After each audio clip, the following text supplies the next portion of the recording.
শত্ৰু পাকিস্তানে ৰেহাই নাপাব পাকিস্তানক উচিত শিক্ষা দিব ভাৰতে হত্যাকাৰীক বিচাৰি উলিয়াব সেনাই যে পৃথিৱীৰ যি কোণতে এই হত্যাকাৰীসকল লুকাই নাথাকক কিয় তাতেই ভাৰতৰ সেনাবাহিনীয়ে গৈ পেলাই তেওঁলোকৰ বিচাৰ কৰিব গোৱালপাৰাত পঞ্চায়তৰ নিৰ্বাচনী সভাতে মুখ্যমন্ত্ৰী হিমন্ত বিশ্ব শৰ্মাই দিলে পাকিস্তানৰ বিৰুদ্ধে এই হুংকাৰ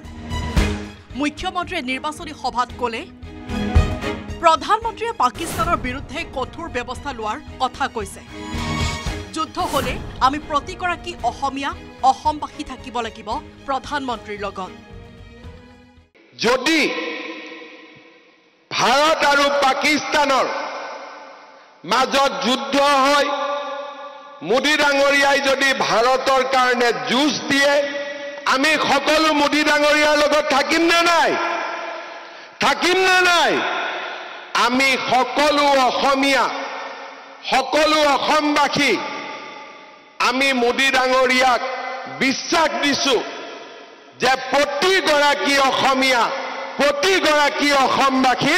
নৰেন্দ্ৰ মোদীৰ লগত থিয় হৈ থাকিব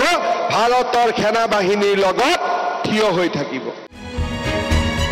ইমানতে ক্ষান্ত নাথাকি মুখ্যমন্ত্ৰীয়ে গোৱালপাৰাত ঘোষণা কৰিলে অহা 15 দিনৰ পৰা দুমাহলৈ পৰীক্ষাৰ দিন দেশৰ আমি দেশক বিজয় তিলক পিন্ধাব লাগিব অহা এমাহ 15 দিন দুমাহ ভাৰতৰ কাৰণে পৰীক্ষা হ'ব আৰু আমি ভাৰত মাতৃক বিজয়ৰ তিলক পিন্ধাব লাগিব